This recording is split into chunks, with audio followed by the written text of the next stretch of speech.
Assalomu alaykum hurmatli obunachilar. Bugun biz suyak singanda gips qo'yilgan bemorlarning xatolari haqida gaplashamiz. Xo'p, suyak sinishi uchun avvalambor kuchli ta'sirlovchi kerak. Bemor yiqilishi kerak. Buning natijasida suyak sinib ketadi. Xo'p, suyaklar yoshga qarab har xil vaqtda bitadi. Bolalarda odatda 21 kunda bitadi va 21 kunga gips qo'yamiz. Kattalarda 30 kundan 60 kungacha qo'yilishi mumkin. Endi gips qo'yilganda avvalambor ikkita bo'g'im harakatsizlanishi kerak, ikkita bo'g'imda harakatini cheklash kerak. Bu gips qo'yishdagi qoida. Endi bemorlar qaysi joyda xato qiladi desa, bemor birinchi gips qildirib oladi. Qildirib olgandan keyin bo'ldi endi shu bilan tugadi deb o'ylaydi va qayta murojaat qilmaydi. Vaholanki biz suyakni joyiga qo'yib qo'yganimizdan keyin o'sha vaqtda yangi kelganda ishig'i bo'ladi o'sha joyni va shu ishig' bilan gips qotiriladi. Gips qotirilgandan keyin 5 kun o'tgandan keyin ishig' qaytadi va gips bo'shab qoladi. Buning natijasida biz to'g'rilab qo'ygan, joyiga solib qo'ygan suyak siljib ketadi.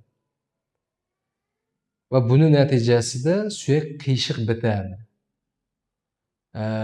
Endi bu xatoni oldini olish uchun ishig' 5 kundan keyin, 3 kundan keyin qaytgandan keyin tezda uni qayta rentgen qilib, gipsni qotirtirib olish kerak. Qotirtirib olish kerak. Kamida 3 marta nazorat qilinadi gips. Birinchi bemor kelganda siniq baholab turib gips qo'yiladi. Gips qo'yilgandan keyin to'g'ri tushdimi suyak joyiga va gips to'g'ri turibdimi deb qayta yana rentgen qilinadi. Xo'p, 5 kundan keyin yana qayta rentgen qilinadi. Siniq o'rnida turibdimi, siljib ketib qolmadimi deb 3 marta rentgen qilinadi va 3 marta nazorat qilinadi.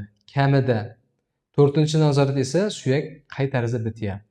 Ya'ni suyak singandan keyin 10 kundan keyin qayta rentgen qilinadi. Suyak qanday bityapti, to'g'ri bityaptimi, bitishi qanaqa, uni ham baholash kerak. Shunda etidan keyin qiyshiq bitish bo'lmaydi, xatolik bo'lmaydi. Bizda nima qiladi? Bemorlarimiz gips qo'ydiradi, qo'l yerda, pastda, qo'l pastda turadi, qo'l shishib ketgan, e'tiborsiz og'riq qoldiruvchini ichib yuraveradi. Qo'l albatta pastga tushsa shishadi. Yarim soatda shishib ketadi. Qo'l albatta qo'l sinsa, misol tariqasida qo'lni nazorat etyapman. Qo'l sinsa albatta ko'krak sohasida turadi. Masalan, o'ng qo'l sinsa, chap ko'krak so'rg'ichida turishi kerak. Va aksincha, chap qo'l sinsa, o'ng ko'krak so'rg'ichida turishi kerak. Qorinda yoki yonda turishi taqiqlanadi. Va bunda shishish paydo bo'ladi, og'riq paydo bo'ladi, qon o'tmay qoladi. Buning natijasida bu bo'g'imlarda kontraktura, ya'ni bedanga ishlamay ham qolishi mumkin. Keyin bitta narsani bilish kerak.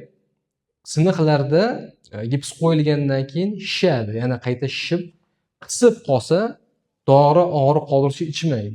Qayta shifokorga murojaat qiling. Qon o'tmay qolsa, bu yoqda, ya'ni qo'lni bu yog'iga qon o'tmay qolsa, shishgan joy qisadi-yu gips bilan birga. Qon o'tmay qolsa, bir-umrga ishlamay qolishi mumkin bu tom.